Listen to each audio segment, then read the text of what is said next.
સૌભાગ્ય તિલક, વિશ્વનું ભાલ તિલક, ભારતનું અલૌકિક તીર્થ એટલે ગુજરાતના સૌરાષ્ટ્રની ભૂમિ પર આવેલું પવિત્ર તીર્થધામ શ્રી શત્રુંજય ગિરિરાજ.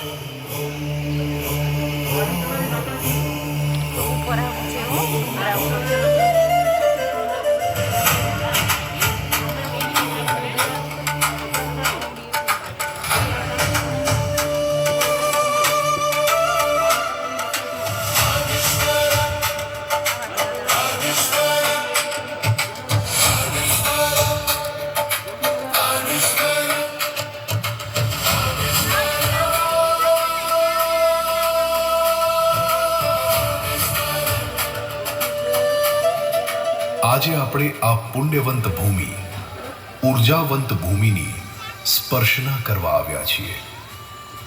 આ તીર્થ નથી, આ મહાતીર્થ પણ નથી, આ અનંતા તીર્થોનું સમાગમ એટલે સાક્ષાત મોક્ષ છે. આ ભૂમિને મહેસૂસ કરવાની છે, ફીલ કરવાની છે, સંવેદનાથી ભરપૂર આના કણકણને માણવાના છે.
શત્રુંજય ગિરિરાજની સેવા કરવાથી તો મહાન ફળ મળે જ છે.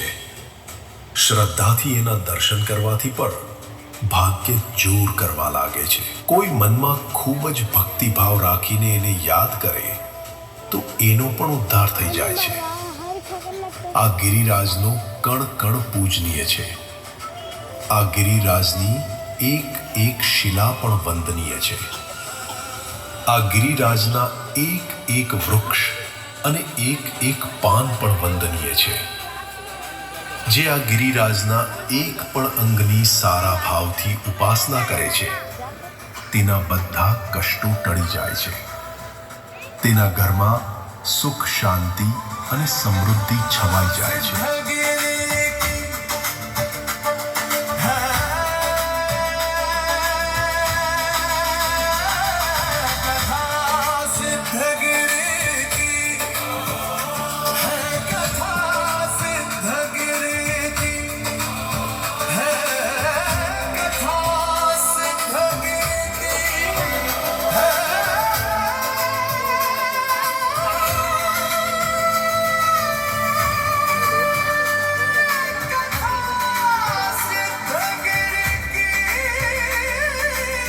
પ્રભુ સૌરાષ્ટ્રમાં વિહાર કરતા કરતા શત્રુંજય ગિરિરાજ પાસે આવે છે. પ્રભુ પોતાના કેવળ જ્ઞાનથી જાણે છે કે આ એક અત્યંત પવિત્ર તીર્થ છે. આ ગિરિરાજે અનંત જીવોને સર્વ દુઃખોથી મુક્ત કર્યા છે. આ ગિરિરાજે પાપીઓને પણ પાવન કર્યા છે. જો હું આ ગિરિરાજ પર જાઉં તો મારા અને ગિરિરાજના બંનેના પ્રભાવથી ઘણા જીવોનું કલ્યાણ થશે અને એક અદ્ભુત દ્રશ્યનું સર્જન થયું. પવિત્ર ગિરિરાજ પર પ્રભુના પવિત્ર પગલાં પડવા લાગ્યા. આજ સુધીમાં અનંતી 24 થઈ ગઈ છે. એટલે કે જેમ આ કાળમાં 24 તીર્થંકરો થયા છે તેમ આજ સુધીમાં અનંતવાર 24 તીર્થંકરો થઈ ગયા છે. અનંત એ બહુ જ મોટી સંખ્યા છે. અરબો અરબો કરતાં પણ વધુ મોટી સંખ્યા. સંખ્યામાં ન સમાય એટલી મોટી સંખ્યા. આજ સુધીમાં અનંત 24 અનંત અનંત તીર્થંકર ભગવાનો થઈ ગયા છે અને એમનામાંથી અનંત તીર્થંકર ભગવાનો આ શત્રુંજય ગિરિરાજ પર આવી ચૂક્યા છે.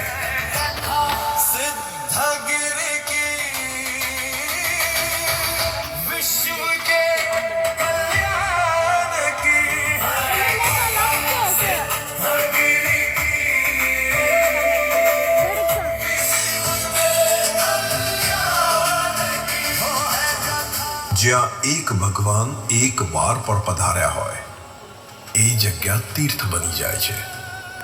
તો જ્યાં અનંત ભગવાનો પધાર્યા હોય એના માટે તો શું કહેવું. શત્રુંજય ગિરિરાજ પર અનંત ભગવાન પધાર્યા છે. એનો કણ કણ પાવન છે, પવિત્ર છે, પૂજનીય અને વંદનીય છે. જે એની આરાધના કરે છે તે માલામાલ થઈ જાય છે. જે એની આશાતના કરે છે એ કંગાળ થઈ જાય છે. આ ધરતીનું કોઈ આભૂષણ હોય તો એ છે સૌરાષ્ટ્ર, અને સૌરાષ્ટ્રનો કોઈ મુગટ હોય તો એ છે શત્રુંજય ગિરિરાજ.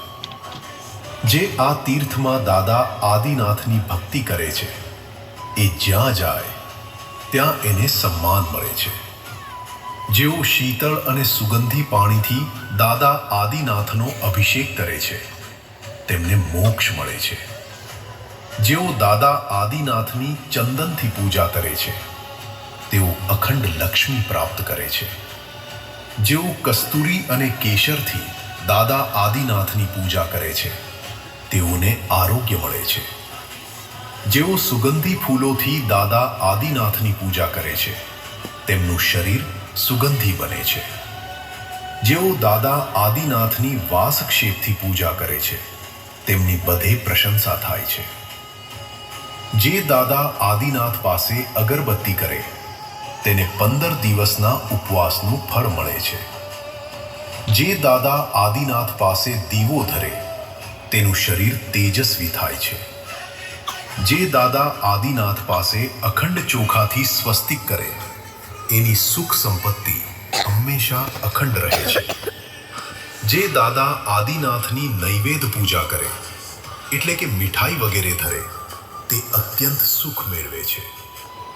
જે દાદા આદિનાથની ફળ પૂજા કરે એના બધા મનોરથો સફળ થાય છે.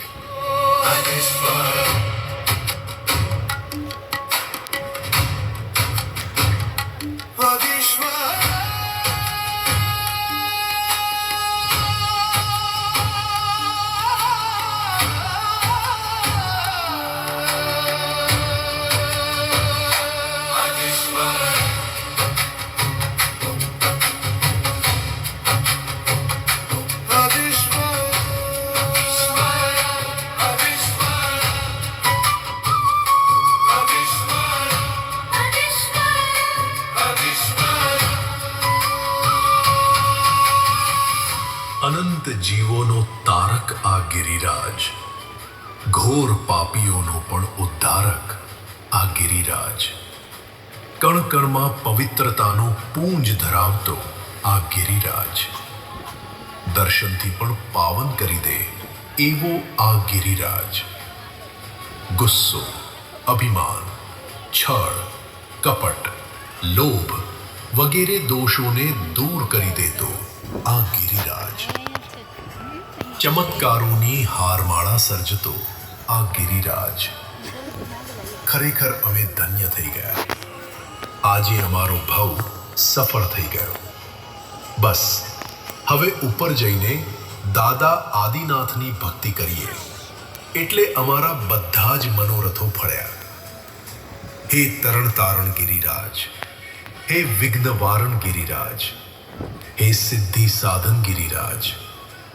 તારા પ્રભાવે તારી જ ગોદમાં અનંત આત્માઓ મોક્ષને પામ્યા છે. તારો માત્ર આટલો જ મહિમા સાંભળતા મારું સકલ અસ્તિત્વ અનહદ અહોભાવથી ઘેરાઈ જાય છે. મારું મન ચાહે છે દુનિયાભરના હીરા માણેક તને ધરી દઉં, સોના ચાંદીના આભૂષણોથી તને મઢી દઉં, નૈવેદ્યોની મીઠાઈની વખારો તારા તળેટીમાં ઢળવી દઉં, ફળોની વાડીઓ તને અર્પિત કરું, પુષ્પોના બગીચાઓ બિછાવી દઉં, ગેલો થઈ નાચું, ગાંડો બનીને ગાઉં, પણ તોય ધરવ ક્યાં થવાનું? આજે તો મન ચાહે છે કે બીજું બધું અર્પણ કરવાને બદલે હું જ તને અર્પિત થઈ જાઉં.